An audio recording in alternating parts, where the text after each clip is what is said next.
Welcome. This is Radio Pras.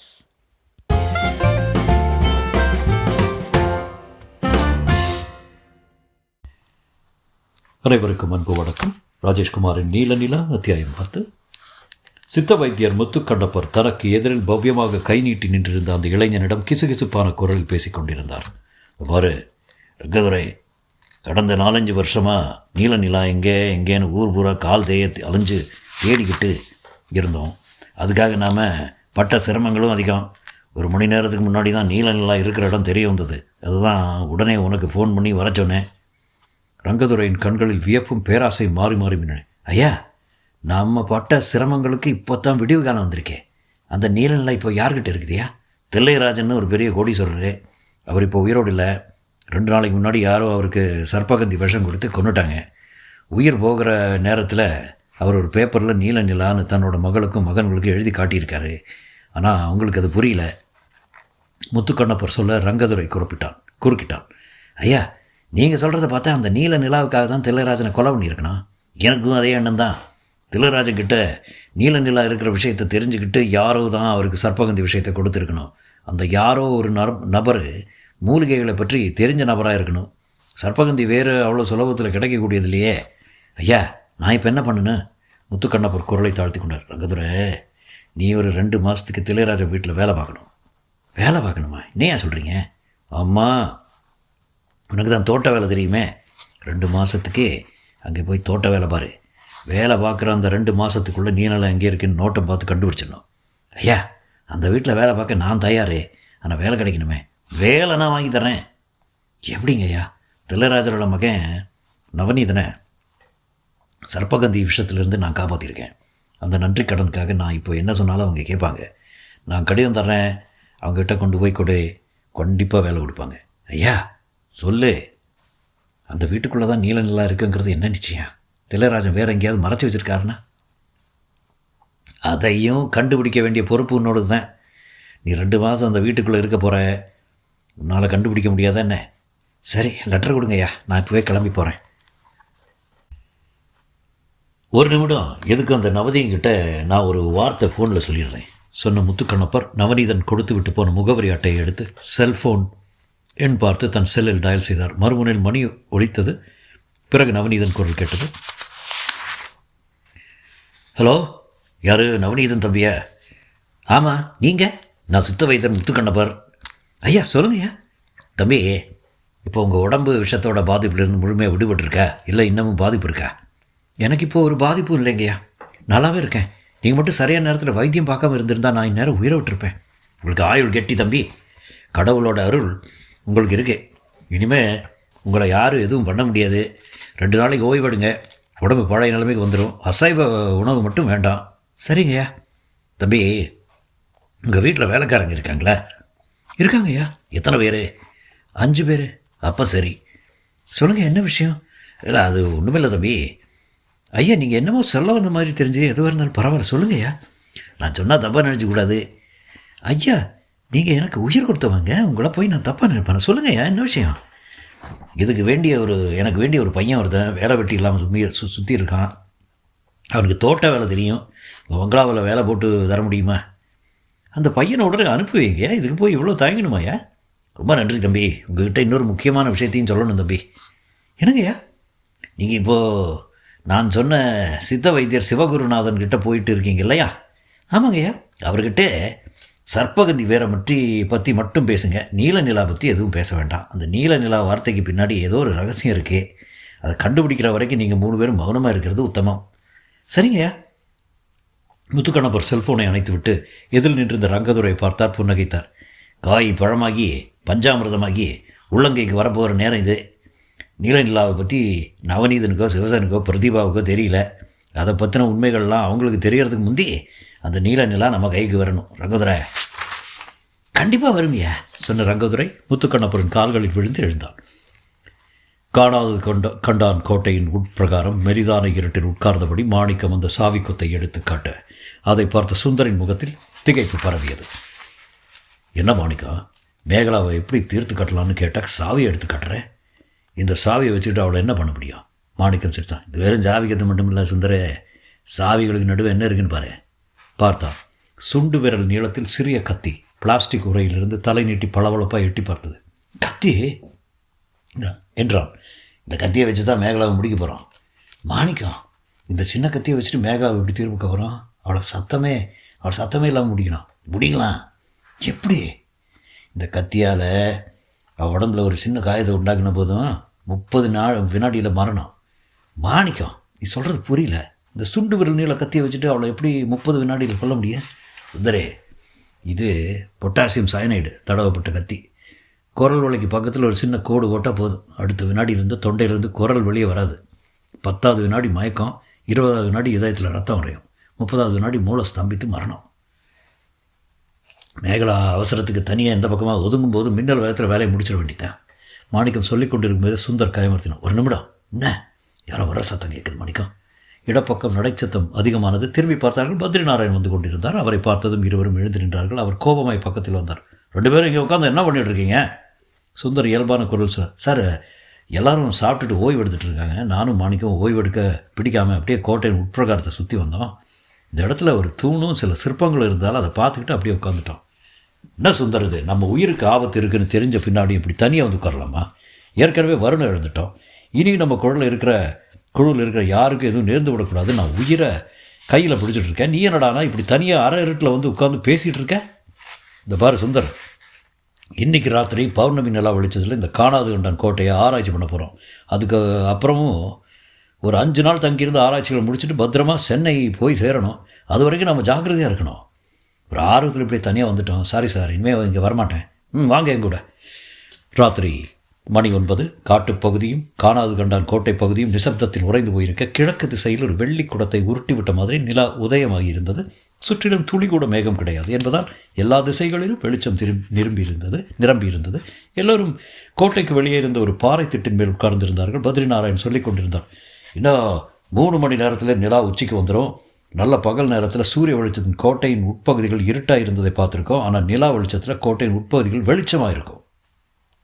அந்த அதிசயத்தை தான் ஆராய்ச்சி பண்ண போகிறோம். நான் சொன்னதை எல்லோரும் ஞாபகத்தில் வச்சுக்கணும். நம்ம உயிருக்கு அச்சுறுத்தல் ஏற்பட்டிருக்கிற இந்த நிலைமையில் எல்லோரும் கவன உணர்வோடு ஆராய்ச்சியில் ஈடுபடணும்.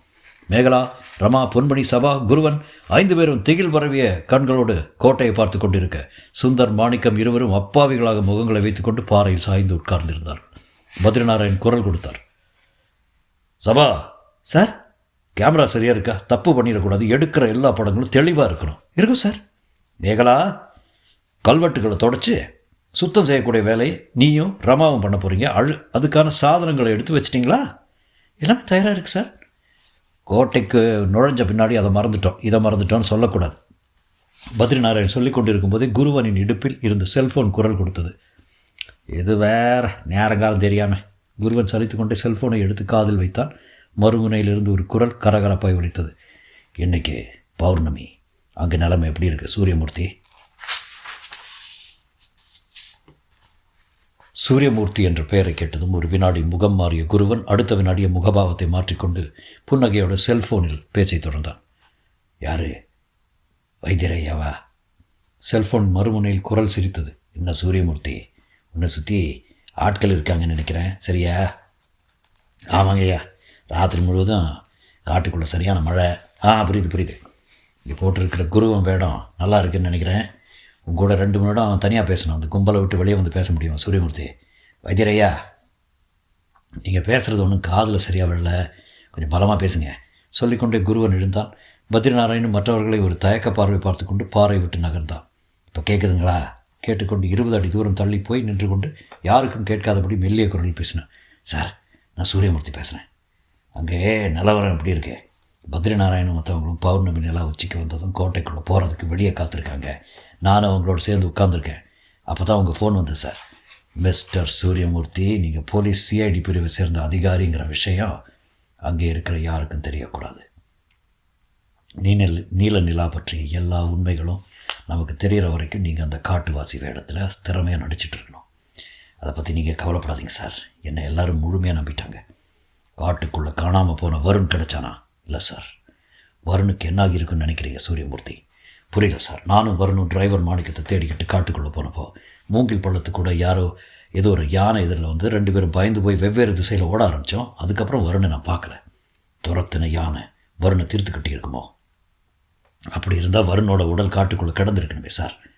ஒரு வேளை தப்பிச்சு வழி தெரியாமல் காட்டுக்குள்ளே சுற்றிக்கிட்டு இருக்கானோ என்னவோ. அப்படியும் இருக்கலாம் சார். பத்ரிநாராயணன் சொல்கிறான். வருண் காணாமல் போனதை பற்றி ஒரு 10 நிமிடம் தான் அவர் கவலைப்பட்டார் சார். அதுக்கப்புறம் கவலைப்படவே இல்லை. கோட்டை ஆராய்ச்சிக்கு புறப்பட்டு வரும்போது உயிருக்கு உத்தரவாதம் இல்லைங்கிற படிவத்தில் எல்லாருக்கும் கையெழுத்து போட்டுட்டு வந்திருக்காங்களாம். மீதி உள்ள சுந்தர், சபா, மாணிக்கம், மேகலா, பொன்மணி, ரமா இவங்களோட மனநிலை இப்படி இருக்கு. எல்லாருமே ஆராய்ச்சி விஷயத்தில் ரொம்ப உற்சாகமாக இருக்காங்க சார். வருண் காணாமல் போனதை பற்றி யாருமே கவலைப்படுற மாதிரி தெரியல. சரி, மறுபடியும் நான் எப்போ ஃபோன் பண்ணட்டும்? நீங்கள் எனக்கு ஃபோன் பண்ணவே வேண்டாம் சார். இங்கே இருக்கிற சூழ்நிலையை அனுசரித்து நானே உங்களுக்கு ஃபோன் பண்ணுறேன். எனக்கு அடிக்கடி ஃபோன் வந்தால் பத்ரிநாராயணோட குழுவுக்கு என் மேலே சந்தேகம் வந்தாலும் வந்துடும் சார். அப்புறம் காரியம் கிட்டிடும். சரி, இனிமேல் நான் ஃபோன் பண்ணலை, நீங்களே ஃபோன் பண்ணுங்கள்.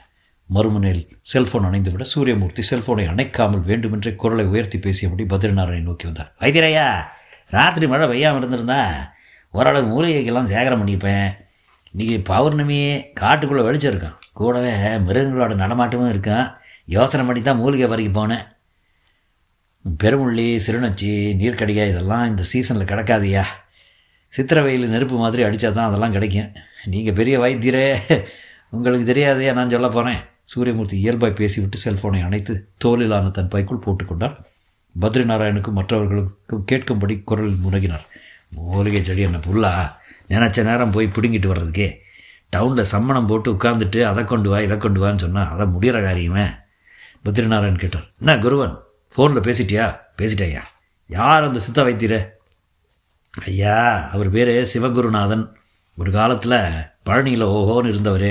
இப்போ நிறைய பேர் சித்த வைத்தியம் படிச்சுட்டு வந்துடுறதால அவருக்கு சரியாக தொழில் நடக்கலை. இருந்தாலும் ஏதோ போயிட்டுருக்கு. பேசிக்கொண்டே பாறை மேலே வந்து உட்கார்ந்த சூரியமூர்த்தி சுந்தர் கேட்டான். குருவன், உண்மையிலே சித்த வைத்தியம் எல்லா நோய்களையும் குணப்படுத்துமா, இல்லை அது ஒரு பணம் பறிக்கிற வியாபாரமா? என்ன தம்பி இப்படி கேட்டுட்டீங்க? சித்த வைத்தியம் ஒரு தெய்வீக வைத்தியம். சித்த வைத்தியத்தை முறைப்படி செய்துக்கிட்டால் எல்லா நோய்களும் குணமாயிடும். அந்த காலத்தில் வாழ்ந்துட்டு போன சித்தர்கள் எந்த நோய்க்கு என்ன மருந்து ஓலைச்சுவடியில் எழுதி வச்சுட்டு போயிருக்காங்க. அதை படிச்சுட்டு சரியான வைத்தியம் பண்ண இப்போ ஆட்கள் இல்லை. சித்த வைத்தியத்தை பற்றி பேசிக்கொண்டிருந்ததில் நேரம் கரைந்து போய் கொண்டிருக்க பௌர்ணமி நிலா உச்சிக்கு வந்திருந்தது. நேரம் சரியாய் 12. பத்ரிநாராயண் எல்லோரையும் திரும்பி பார்த்து குரல் கொடுத்தார். எப்போ நாம் கோட்டைக்குள்ளே நுழைய வேண்டிய நேரம்.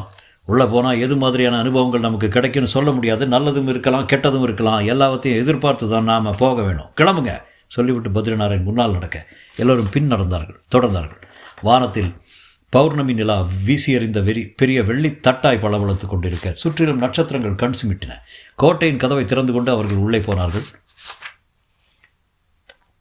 பகல் நேரத்தில் இருட்டில் மூழ்கிய அந்த கோட்டையின் உட்பகுதிகள் இப்போது மெலிதான நீல நிற வெளிச்சத்தில் நிரம்பியிருந்தது. சிதைந்து போன மண்டபங்களும் பெரிய பெரிய தூண்களும் பார்வைக்கு பளிச்சென்று கிடைத்தன. பத்ரிநாராயணன் தவிர எல்லோரும் பிரமித்து போய் ஒருத்தரை ஒருத்தர் பார்த்து கொண்டார்கள். என்ன அதிசயம் இது! நிலா வெளிச்சத்துக்கு இந்த காணாது கண்டான் கோட்டைக்கு என்ன சம்பந்தம்? குருவன், இந்த காட்டுக்குள்ளே நீயும் எத்தனை வருடமாக இருக்க? இப்படி ஒரு காட்சியை பார்த்ததுண்டா? மிரட்சியோடு சூரியமூர்த்தி தலையாட்டினார். இல்லைங்கய்யா, போட்டி இருக்கிற கோட்டைக்குள்ளே இப்படி ஒரு அற்புதம் ஒழிஞ்சிருக்குன்னு நான் நினச்சி கூட பார்க்கலைங்கய்யா. எப்படிங்க பகல் நேரத்தில் இல்லாத வெளிச்சம் இப்போ மட்டும் இருக்கே? அதை கண்டுபிடிக்கத்தான் நாங்கள் வந்திருக்கோம்.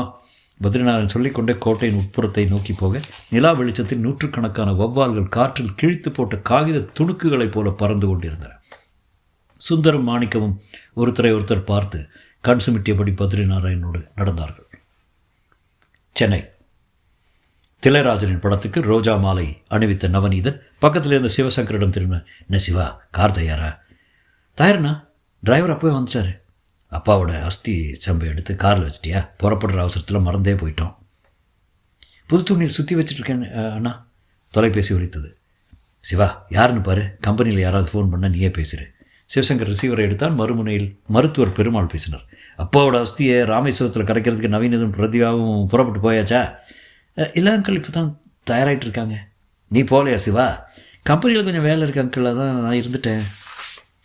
சரி, அந்த சர்ப்பகந்தி விஷயம் என்னாச்சு? முத்துக்கண்ணப்பர் சொன்ன சித்த வைத்தியர்கிட்ட போனீங்களா? இல்லை அங்கிள். ஏன்? அப்பாவோட அஸ்தியை ராமேஸ்வரத்தில் கரைச்சிட்டு வந்த பிறகு அந்த வைத்தியரை போய் பார்க்கலாம்னு நான் சொன்னார். ராமேஸ்வரத்துலேருந்து நவநீதனும் பிரதிபாவும் எப்போ திரும்புவாங்க? எப்படி 2 நாளாகிடும் அங்கிள்.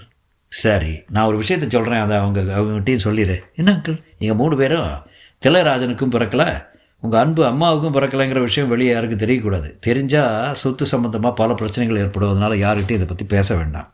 எங்களுக்கு தெரியாத அங்கிள், அதை பற்றி நாங்கள் வெளியே மூச்சு விட மாட்டோம். வேலைக்காரன் சுப்பாயை தவிர வேறு யாரோ ஒருத்தரும் இந்த விஷயத்தை தெரிஞ்சிருக்கு. அது யாருங்கிறத கண்டுபிடிக்கணும். இல்லைனா நீங்கள் 3 பேரும் நிம்மதியாக தூங்க முடியாது. நவநீதனும் பிரதிபாவும் ராமேஸ்வரத்துக்கு போய் அஸ்தி கரப்பை முடிச்சுட்டு வரட்டும். உட்கார்ந்து பேசுவோம். சரி அங்கிள். சிவசங்கர் ரிசீவரை வைத்துவிட்டு மருத்துவர் பெருமாள் தொலைபேசியில் சொன்னதை நவநீதனிடம் சொல்லிக் கொண்டிருந்த போது பிரதிபா போர்ட்டிகோவில் நின்றிருந்த வேலையாள் ரங்கதுரையை பார்த்து குரல் கொடுத்தாள். ரங்கதுரை? ஆமாம். பணிவாக ஓடி வந்தான். பெட்டியை கொண்டு போய் காரில் வை. பிரதிபாவிடம் பெட்டியை வாங்கி காரில் கொண்டு போய் வைத்தான் ரங்கதுரை. நவநீதனும் பிரதிபாவும் காரில் ஏறிக்கொண்டார்கள். நவநீதன் கூப்பிட்டான். ரங்கதுரை வந்தான். வைத்தியரை முத்துக்கண்ணப்புறம் அனுப்பிச்சி வச்ச ஆள் நீயே. அந்த நம்பிக்கையில் வீட்டை உன் பொறுப்பில் விட்டுட்டு போகிறோம். தம்பி சிவசங்கர் கம்பெனிக்கு புறப்பட்டு போனது. வீட்டை நீ பத்திரமா பார்த்துக்கணும். வர்ற டெலிஃபோன் அழைப்புகளை ஒரு நோட்டில் எழுதி வைக்கணும். சரிங்க. கேட்டில் வாட்ச்மேனும் உள்ள சமையல்காரன்னு இருப்பாங்க. அவங்க 2 பேரும் அவங்க வேலையை பார்ப்பாங்க. நீ தான் வீட்டை பொறுப்பாக பார்த்துக்கணும். நீங்கள் கவலைப்படாமல் போயிட்டு வாங்கய்யா, நான் பத்திரமா பார்த்துக்கிறேன். கார் புறப்பட்டு போயிட்டு அடுத்த 10வது நிமிடம் சிவசங்கர் இன்னொரு காரில் கம்பெனிக்கு புறப்பட்டு போய்விட வீடு அமைதியில் உறைந்தது. ரங்கதுரை மெதுவாய் மாடிப்படிகளில் ஏறி தில்லைராஜனின் அறையை நோக்கி போனான். தொடரும்.